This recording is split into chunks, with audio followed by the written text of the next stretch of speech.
एक मुअम्मा है, न समझने का न समझाने का। ज़िंदगी क्या है? एक ख्वाब है दीवाने का। जी हाँ, ज़िंदगी एक ख्वाब है, एक हकीकत है, एक प्यार है, एक एहसास है, एक खुशबू है, एक रंग है, एक मौसम है, एक इश्क है। ज़िंदगी ज़िंदगी है।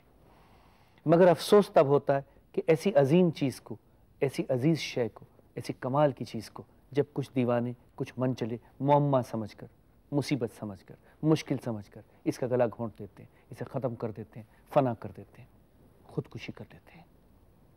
सुना जो दर्द के मारों ने खुदकुशी कर ली, फिर उसके बाद बहारों ने खुदकुशी कर ली। हवा के जोर से दो चार पत्ते क्या टूटे, यूं ही घबरा के नजारों ने खुदकुशी कर ली। जरा सी बात थी कि चांद ही नहीं निकला, बस इतनी बात पर तारों ने खुदकुशी कर ली। और जिनमें तूफान से लड़ने का हौसला ही नहीं, ऐसे मायूस किनारों ने खुदकुशी कर ली। जो हो सके तो कभी उनका हाल भी लीजिए, वो जिनके अपने ही प्यारों ने खुदकुशी कर ली, वो जिनके अपने ही प्यारों ने खुदकुशी कर ली, वो जिनके अपने ही प्यारों ने खुदकुशी कर ली। दोस्तों, हमारे बीच इस वक्त मौजूद हैं कुछ ऐसी ज़िंदगियाँ, कुछ ऐसी सूरतें, कुछ ऐसे चेहरे जो मौत की तलाश में निकले थे। आइए इनमें से एक चेहरे से मुलाकात करें। सबसे पहले मुलाकात कीजिए राजीव गोस्वामी साहब से। राजीव साहब, कभी हाथ में गलती से कोई गर्म चीज़ लग जाती है या छींट पड़ जाती है घी की, या आँच लग जाती है तो पागल हो जाता है आदमी, और आपने तो अपना पूरा बदन जला डाला। ये सब कुछ करने के लिए नेताओं ने मजबूर किया। तो कोई भी आदमी नहीं चाहता कि आत्महत्या करे या आत्मदाह करे जब तक कि बिल्कुल ही टूट नहीं जाता। और उस समय की जो गवर्नमेंट थी, उन्होंने मंडल कमीशन लागू किया जी। तो हमें अपना भविष्य अंधकार में लगा। तो उसके बाद हमने धरने दिए, प्रदर्शन किए, रैलियाँ निकाली, लेकिन उसमें हमें सिर्फ लाठियों के अलावा कुछ नहीं मिला। उसके बाद हम भूख हड़ताल में बैठे हैं, 8 दिन तक भूख हड़ताल बैठे हैं। उसमें भी किसी ने कुछ नहीं पूछा, नेता ने, अभी हाँ जिंदा हो या मर गए। जी।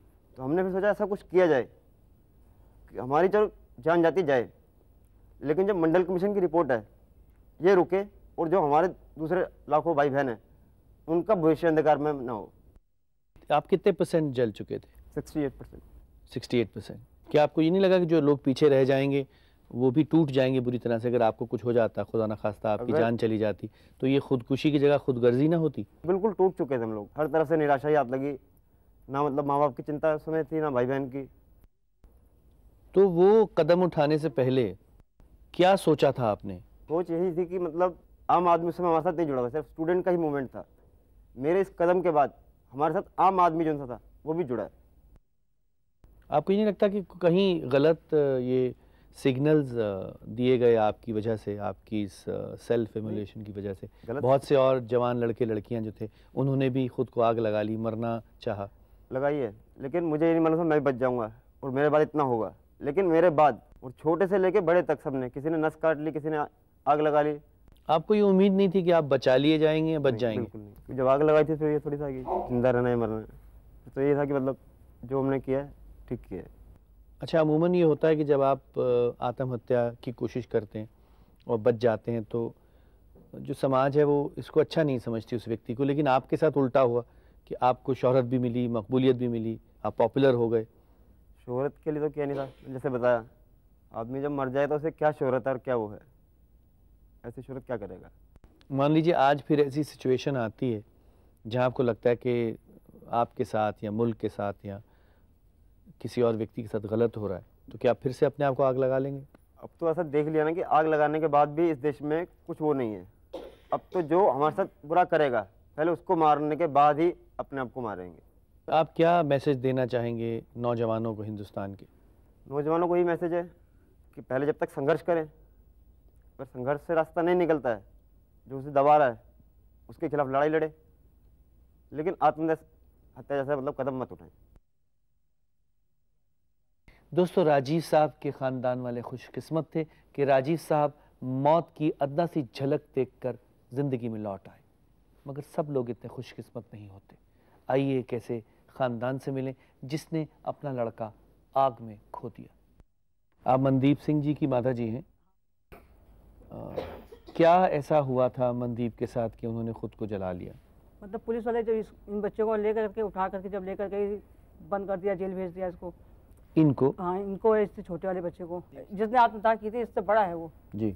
उसको गाली गलौज उसको बर्दाश्त नहीं थी हमेशा, मतलब जब आना तब भी गाली देनी, बोलना, उल्टा सीधा बोलना, जो मुंह में आता था बोलते थे। बहुत परेशान कर दिया था। जब भी आते थे दीवार फान के आएंगे, उठा ले जाएंगे आकर के, और फिर मतलब बंद कर दिया। इनको जेल हो गई तो 2 महीने बाद इनको छुड़ा करके लाए। फिर उसके बाद 15 दिन भी मतलब छुट करके हुए नहीं, फिर इसको बस पर से उतार करके ले गए।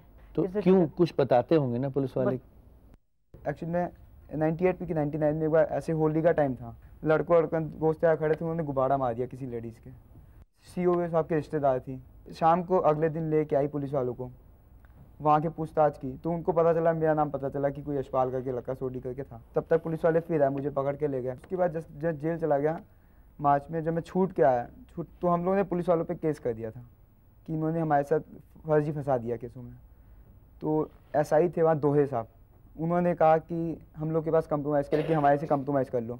यानी मम्मी ने कहा हम कंप्रोमाइज़ नहीं करेंगे। उसके बाद फिर गैंगस्टर लगा दिया। गैंगस्टर ऐसे तो लगता नहीं है, बहुत बड़े बड़े केस हों, लूट वूट हो, डकैतियाँ हों, मर्डर हों, उन पे गैंगस्टर लगता है। पुलिस मुठभेड़ दिखा दी अपनी कि पुलिस से मेरी मुठभेड़ हुई, मेरे और मेरे को छोटे वाले भाई को से, इंद्रपाल उसका नाम है, उसको वो तो थका के अभी कुछ टाइम पहले पंजाब चला गया। उसके बाद से परमानेंट पुलिस का परेशान करना शुरू कर दिया। तो पुलिस उनको घर आके परेशान करती थी या जैसे कि हमको पकड़ा, घर से आके पकड़ लिया, तो घर पे होता ही था वो हमेशा। वो थोड़ा भावुक टाइप का था, उसको भी गाली वाली बक दी, मम्मी को एक बार गलत बिहेव किया मम्मी के साथ। मुझे मारा भी इन्होंने, झापड़ खींच करके रोड पर, तो पुलिस वालों ने। जब लास्ट टाइम मुझे पकड़ के ले गए 8 जनवरी को, उस दिन भी मारा मुझको, इस मम्मी को, उसको भी गालियाँ दी। उसने भी मतलब काफ़ी कुछ कहा कि भैया क्या करें बताइए, आप लोग ऐसे परेशान करते हैं। कहे तुम कुछ नहीं कर सकते, जाओ मर जाओ जाके कहीं। तो उसके बाद वो ले गया। उसके बाद 10 में थाने में था जब उसको, उसने आप सुसाइड किया था। क्या घर में किया? नहीं, वहाँ विधानसभा के सामने, लखनऊ विधानसभा के सामने। ये बच्चा जो आपका था क्या करता था? ये सेल्समैन का काम कर रहा था। कैसा लड़का था? बहुत सीधा था। ये तो अब क्या बताएं, हमारी तो किस्मत ही खराब थी जो ऐसा उस बच्चे ने कर दिया। शादी हो गई थी बच्चे की? नहीं, शादी की तो तैयारी ही कर रहे थे अभी। तो आपने कभी सोचा था ऐसा हो जाएगा? मैंने कभी सोचा ही नहीं था। पहले कभी उसने अटेम्प्ट किया? कभी कोई ऐसी बात ही नहीं थी, कभी उसने कभी ऐसी बात की ही नहीं थी। बस यही पुलिस वालों ने जो तंग करना शुरू किया, इसी में बस उसी में जो कर दिया उसने। बिन बताया भी नहीं उसने कि मतलब मैं ये काम कर लूँगा या कुछ करूँगा या नहीं करूँगा। मैंने करीब एक दोस्त यार उसके थे, ज़्यादा तो दोस्त थे नहीं, उन दोस्तों से पूछा, कहना कभी आंटी जी कभी ऐसी बात ही उसने नहीं की थी। गिनके 3 या 4 दोस्त होंगे उसके, कहना कभी उसने ऐसी बात की ही नहीं थी।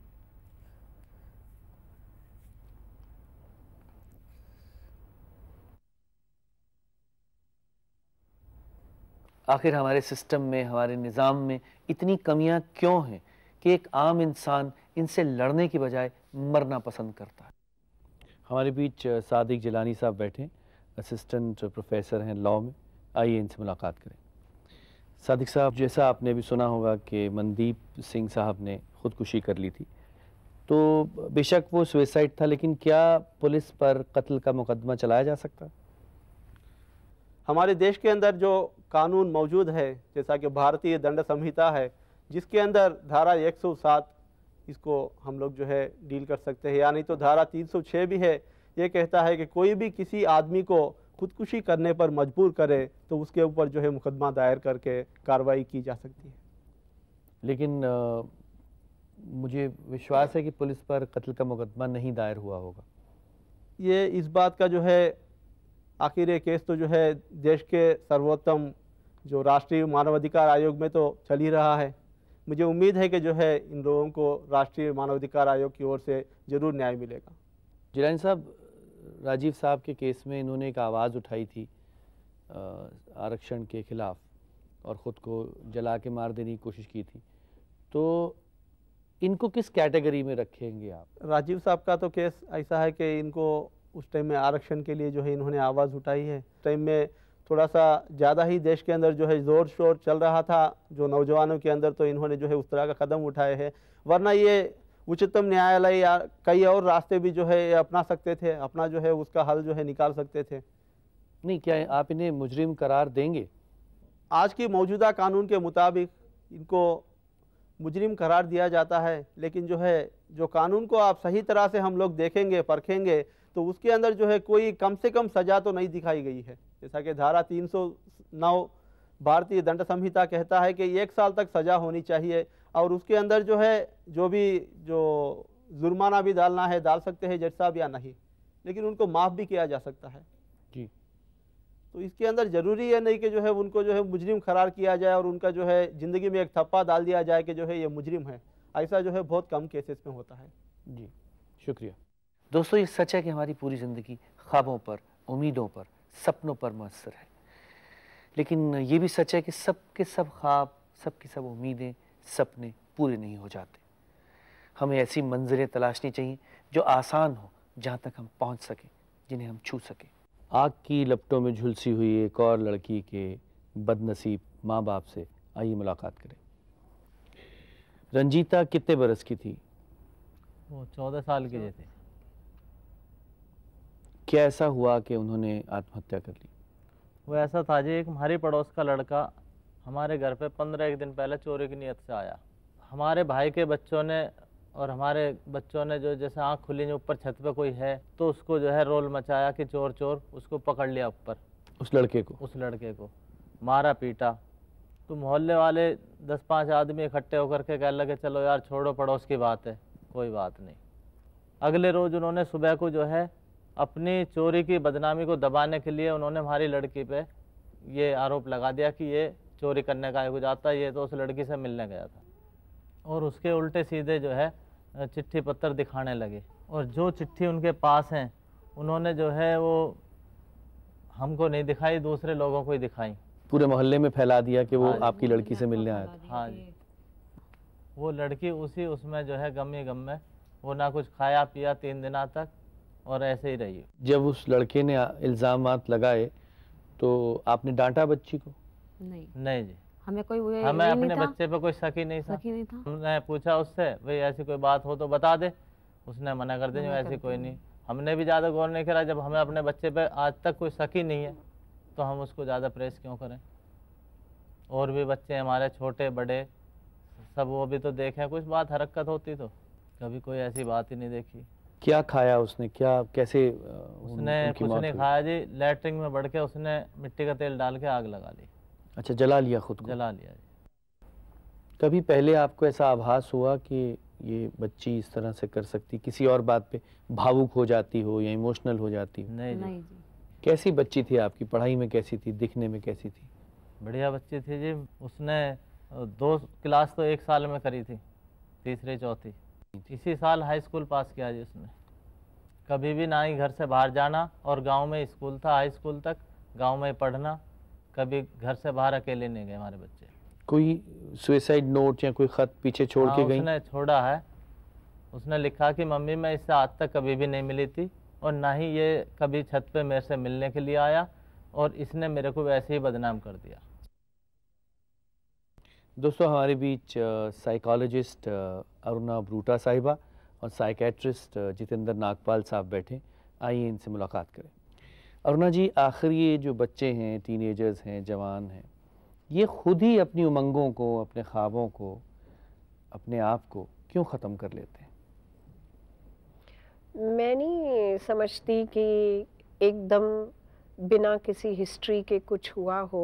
ये मैं मानती हूँ कि आत्महत्या करना एक स्पर ऑफ द मोमेंट का एक निर्णय होता है, डिसीजन होता है, लेकिन इसके पीछे एक इम्पल्स कंट्रोल प्रॉब्लम है, एक पर्सनालिटी डिसऑर्डर है, कहीं डिप्रेशन है, कहीं हालात हैं, बहुत सी बातें होती हैं जो कि हमें कंसिडर करनी चाहिए।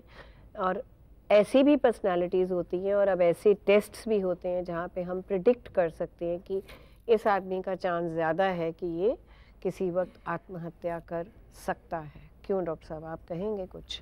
ये बिल्कुल ठीक कह रहे हैं आप। देखिए, हर व्यक्ति का जो तनाव का एक लेवल होता है या तनाव के साथ झेलने की जो ताकत होती है वो अलग अलग होती है, लेकिन हमको दोनों एंगल से देखना होगा। Either the person is unable to deal with day to day life responsibilities और नीड्स, और it is something generally applicable, जैसा यहाँ पे हम देख रहे हैं, तभी हम जाके एनालाइज कर सकते हैं कि क्या ये इम्पल्सिव था या एक मनोवैज्ञानिक तनाव या मजबूरी या निराशा या हीनता एक चलती आ रही है कुछ समय से, और वो एक पॉइंट पे आके उस चीज़ को हम आत्महत्या कह दें या आत्मत्याग कह दें या बलिदान कह दें। जैसे राजीव के केस में बलिदान है। हाँ जी। अभी आपने केस स्टडीज़ जो अभी देखी, किसी ने भी ये हिस्ट्री नहीं बताई, जो बच गए हैं पीछे रह गए हैं उन्होंने भी, या जो जिन लोगों ने कोशिश की है कि उनका जी चाहता था पहले कभी, या उन्होंने कभी सोचा था कि वो सुसाइड करेंगे, तो ऐसे केसेस में क्या ये खुद भी नहीं जानते हैं कि इनमें ऐसी टेंडेंसीज हैं? कई बार ऐसा होता है कि नहीं जानते।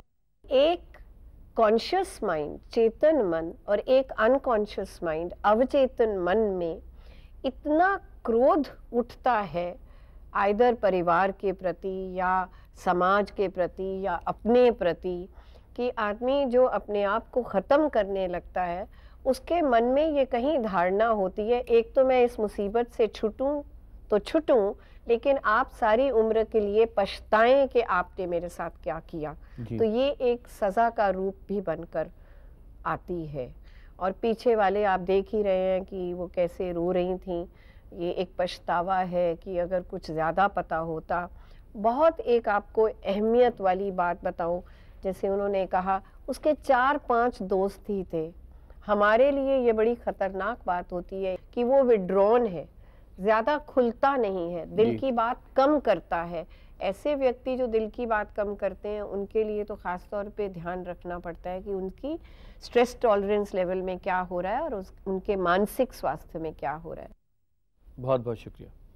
दोस्तों, हमारे बीच एक ऐसी ज़िंदगी मौजूद है जो ख़ुद को बेकार की ज़िद में मार देने के लिए आमादा है। आइए शमी जी से मुलाकात करें और इनकी ज़िंदगी में झांकने की कोशिश करें। शमी जी, क्या ऐसी बात हो गई थी कि आपको जहर खाना पड़ा? ऐसे मेरा हस्बैंड मुझे बोले कि तुम दीक्षा ले लो, मतलब उनका गुरु को मान लो। मैंने बोला कि मुझे वो पसंद नहीं है। फिर वो बोले कि मैं घर छोड़ के चला जाऊंगा। अच्छा। उसके बाद मुझे मेरे ऊपर ज़्यादा प्रेशर पड़ा। तो मैं पहले वो कहते थे कि आप उनके गुरु को माने। हाँ। आप मानना नहीं चाहती? नहीं, मानना नहीं चाहती, उनको भी दुखी देखना नहीं चाहती।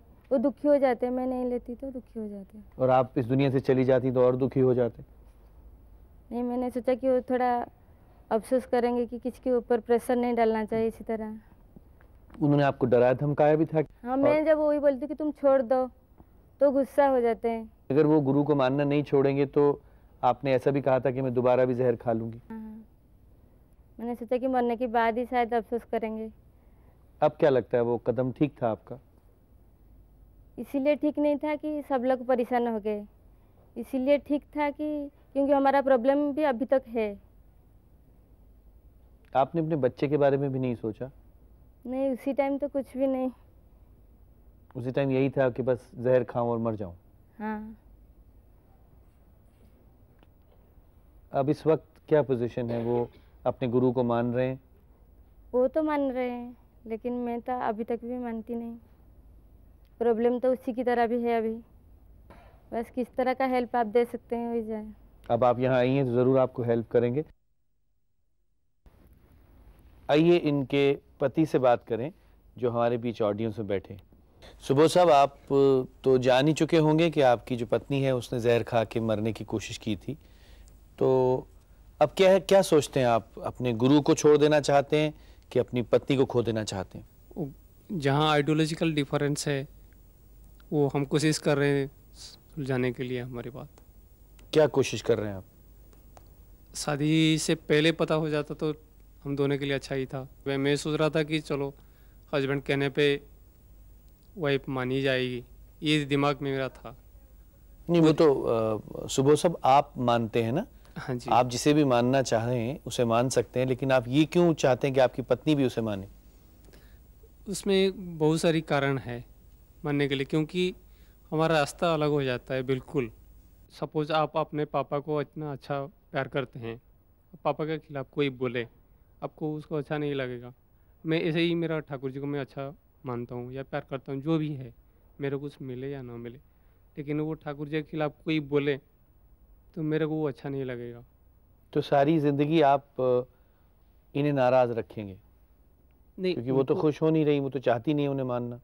वही मैंने हमारा शादी 3 साल हो गया, मैं आज तक भी इंतज़ार करता रहा कि सपोज़ मान जाए। ये नहीं, चीज़ मेरी- जिंदगी आपने ठाकुर साहब के साथ बितानी है कि अपनी पत्नी के साथ बितानी है? नहीं, वो पत्नी के साथ ही गुजारना है, लेकिन इकट्ठा गुजार प्यार से गुजारें। इसीलिए मैं बोला था कि आप ले ही लो, तो आप कभी नहीं बोलोगे कि ठाकुर खराब है, जो भी खराब है, थोड़ा जी। डिफरेंस नहीं आएगा। तो इसलिए मैं बोल रहा था कि ले लो। शुक्रिया। डॉक्टर साहब, आपको क्या लगता है? हमारे पारिवारिक जीवन में लड़कियों को इस तरह पाला जाता है कि जब इनकी बात नहीं मानी जाती तो ये अपना ही गला घोंटती हैं। तो ये जो एक सुसाइड अटेम्प्ट थी, चाहे हमारी भाषा में या परिभाषा में ये इम्पल्स था या स्पर ऑफ द मोमेंट का डिसीजन था, पर एक मायूसी थी कि इस हद से आगे जब मैं समझा ही नहीं पा रही तो जीवन ही ख़त्म कर डालो।